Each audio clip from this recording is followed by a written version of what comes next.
खरं तर संजय भाऊ या ठिकाणी गेली 2 तासापासून या ठिकाणी आमच्या महिला माता मी बघत होतो. आम्ही गावच्या बाहेर सगळे पदाधिकारी बसून तो दिवा कधी विजत होता, परत त्या लावत होत्या, कुणाच्या हाताला चटके बसत होते, फुलं वाळत होते, तरी पण सुद्धा आमची एक सुद्धा महिला माता 2 तासापासून घरी या ठिकाणी गेली.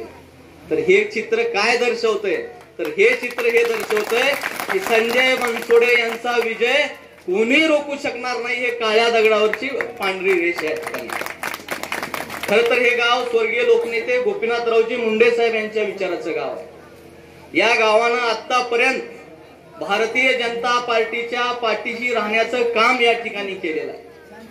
आणि आता तर काळजी करायचं काम नाही भाऊ. म्हणजे मूळ भारतीय जनता पार्टीचेच असलेले पण काही दिवसासाठी तुमच्याकडे गेलेले चंदन पाटील बी एकत्र आहेत आणि आमचे अरविंद पाटील बी एकत्र आहेत. त्याच्यामुळे निश्चित राहा तुम्ही की या ठिकाणी सोनवळ्यामध्ये तुमचा विजय कोणी या ठिकाणी रोखू शकणार. खरं तर भाऊ आज मतदारसंघामध्ये आपली निवडणूक खऱ्या अर्थानं या सामान्य माणसानं हातामध्ये घेतलेली आहे. गेल्या 8-10 दिवसापासून पाहतोय, प्रत्येक वाडीवर जातोय, वस्तीवर जातोय, छोट्या रामराव दादा तांड्यावर जातोय, गावामध्ये जातोय. अख्खं गावच्या गाव सकाळी वेळ 10ची असली तर भाऊ या ठिकाणी पोहोचायला 2-3 वाजतात. पण अख्खं गावच्या गाव स्वागतासाठी तुमच्या मागे उभा टाकतंय, उपस्थित राहतंय. तर हे कशामुळे उपस्थित राहतंय? तर 5 वर्ष या संजय भाऊ बनसोडेने आपल्या सोबत जे ऋणानुबंध या ठिकाणी निर्माण केलेला आहे, आपल्या सोबत जे संपर्क या ठिकाणी निर्माण केलेला आहे, या संपर्कात लोकनेते गोपीनाथरावजी मुंडे साहेबांनी निर्माण केलेला तालुका तर झाला मोमीन सर, पण आपल्याला सुद्धा माहित आहे तालुका झाल्यापासून मला वाटते 2 दशकापेक्षा अधिकचा काळ झाला. पण तालुका झाल्यापासून खऱ्या अर्थानं या तालुक्याचं रूप कोणी या ठिकाणी निर्माण करून दिला असेल तर ते मला वाटते संजय भाऊ बनसोडे यांनी केलं. पंचायत समिती असेल, जळकोटची तहसील असेल, जळकोटचं विश्रामगृह असेल, जळकोटच्या सगळ्या समाजाला, मराठा बांधवाला मराठा भवन असेल, लिंगायत बांधवाला लिंगायत भवन असेल, माझ्या मुस्लिम समाजाला शादीखाना असेल, जे उदगीरला झालं ते जळकोटला करण्याचं काम संजय भाऊ बनसोडे आपण या ठिकाणी केलं. आज माझ्या शेतकऱ्यावर जे हसू फुललेलं आहे, चेहऱ्यावर जी या दिवसामधलं समाधान आहे आमच्या रब्बीचं, ते समाधान सुद्धा संजय भाऊ बनसोडे यांच्या माध्यमातून मिळते. त्याचे कारण आहे तिरू नदीवरचे बॅरेजेस, जे कित्येक वर्षापासूनचं स्वप्न या शेतकऱ्याचं होतं, ते स्वप्न आपण खऱ्या अर्थानं खऱ्यामध्ये उतरण्याचं काम या ठिकाणी केलं. जवळपास 30-35 किलोमीटर आज पाणी थांबलेलं आहे. त्या पाण्याला दृष्ट लागेल का काय? अशा पद्धतीचं पाणी, डोळ्याचं पार न फिटावं अशा पद्धतीचं पाणी थांबलेलं आहे. आणि या पाण्यामधून माझ्या शेतकरी बांधवाला खऱ्या अर्थानं यांच्या जीवनामध्ये आर्थिक सामग्री येणार आहे. आणि आपल्याला विनंती करणार आहे, जास्त वेळ घेणार नाही, कारण हे गाव काही वेगळं नाही, पण या गावावर सातत्यानं अन्याय करण्याचं काम या ठिकाणी माजी आमदार साहेबांनी केलं. ते विकासाच्या माध्यमातून असेल, सामाजिक सलोख्याच्या माध्यमातून असेल, का आमचा आहे अरविंद पाटील साहेब, या माणसानं आपल्या हाडाचे काढे केले. सुधाकर भालेराव साहेब, तुमच्यासाठी या माणसानं रात्रचा दिवस केला. ज्यावेळेस तुम्ही भारतीय जनता पार्टीमध्ये नव्हतात त्यावेळेसपासून अरविंद पाटील साहेबांनी या ठिकाणी त्या माणसांना राजकारणात आणण्यापासून, समाजकारणात आणण्यापासून या माणसांनी प्रयत्न केला. पण या अरविंद पाटील साहेबाला सुद्धा ज्या सोनवळ्याला भारतीय जनता पार्टीने अध्यक्षपदाचा सन्मान केला, त्या अरविंद पाटील साहेबांना अध्यक्ष पदावरून काढण्याचं पाप कुणी केलं असेल ते तर सुद्धा माजी आमदार सुधाकर भालेराव यांनी केलेलं. म्हणजे याचा बदला आपल्याला भविष्यामध्ये घ्यायचा. चांगलं काम करणारा माणसं काय पाप केलं होतं कार्यकर्त्यांनी जळकोटच्या? एक सुद्धा कार्यकर्ता तुम्ही या ठिकाणी निर्माण केला नाही. आणि भाषणामधनं सांगतात की मी आल्यापासून भारतीय जनता पार्टी वाढली. रामराव दादा आपण साक्षीदार आहेत.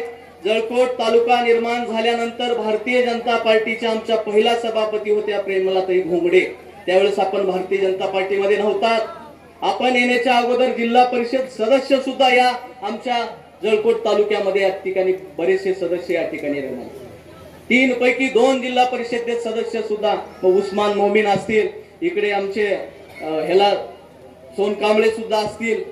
म्हणजे तुम्ही येण्याच्या अगोदर हे गड भारतीय जनता पार्टीचा राहिलेला. पण खऱ्या अर्थानं तुम्ही काँग्रेस सोबत त्यावेळेस मिलीभगत करून या ठिकाणची भारतीय जनता पार्टी संपवण्याचं काम केलं. आणि आज कार्यकर्त्याला फोन करताय तुम्ही, कमळ संपणार आहे. मला आपल्याला प्रश्न करायचे, या ठिकाणी पत्रकार बांधव आहेत, आपल्याला सुद्धा आपल्या मीडियाच्या माध्यमातून प्रश्न करायचे.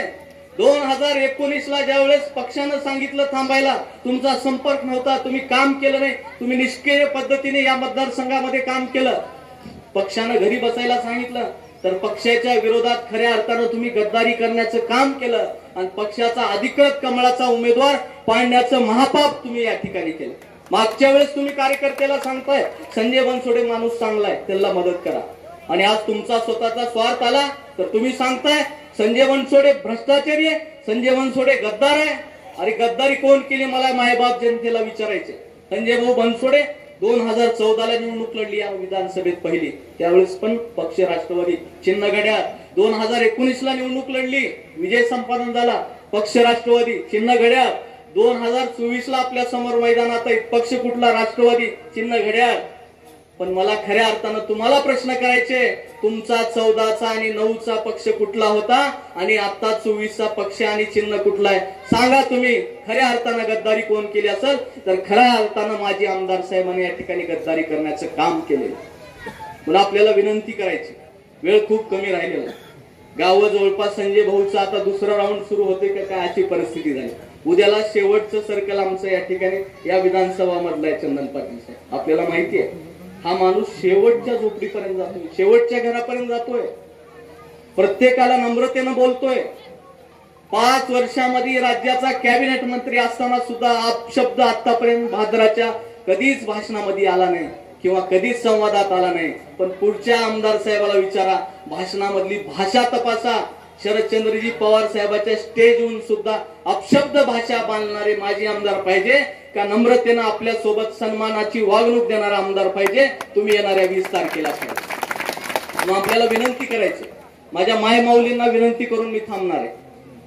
आज आपल्याला 70 वर्षाच्या इतिहासामध्ये पहिल्यांदा महायुतीच्या सरकारनं आपल्याला सन्मान दिला. मुख्यमंत्री लाडकी बहीण योजनेच्या माध्यमातून आपल्याला महिन्याला 1,500 रुपये देऊन सन्मान केलेला. मला आपल्याला सांगायचे, आपण संजय भाऊंना निवडून द्या. संजय भाऊकडे आम्ही आग्रह धरू की तुम्हाला 1,500चे संजय भाऊ 3,000 तुम्ही येणाऱ्या काळामध्ये करा. आणि दुर्दैवानं चुकून जर संजय भाऊ ऐवजी दुसरा माणूस जर निवडून आला तर कदाचित त्या 3,000चे सुद्धा शून्य होऊ शकतात. त्याचे कारण आहे, ते निवडून उद्या आल्यानंतर मोमीन सर म्हणणार आहेत केंद्रात माझं सरकार नाही, विकास कामांसाठी आमचा निधी अपुरा पडतोय, त्यामुळे आम्हाला मग महिलांची योजना असतील, शेतकऱ्यांना मोफत वीज असेल, अन्नधान्य सुरक्षाची योजना असतील, घरकुलाचे कामं असतील, रमाई आवासची कामं असतील, त्याला निधी कमी पडतोय. म्हणून या सगळ्या योजना सुद्धा कदाचित भविष्यात हे लोक बंद करू शकतात. म्हणून आपल्याला आव्हान आणि विनंती एवढीच करतो की येणाऱ्या 20 तारखेला हे गाव भारतीय जनता पार्टीचं म्हणजे कमळाचं गाव. सातत्यानं आपल्याला कमळाचं वर बटन दाबून या ठिकाणी आपण सातत्यानं मतदान केलं आहे. पण आता संजय भाऊचं चिन्ह ही घड्याळ आहे.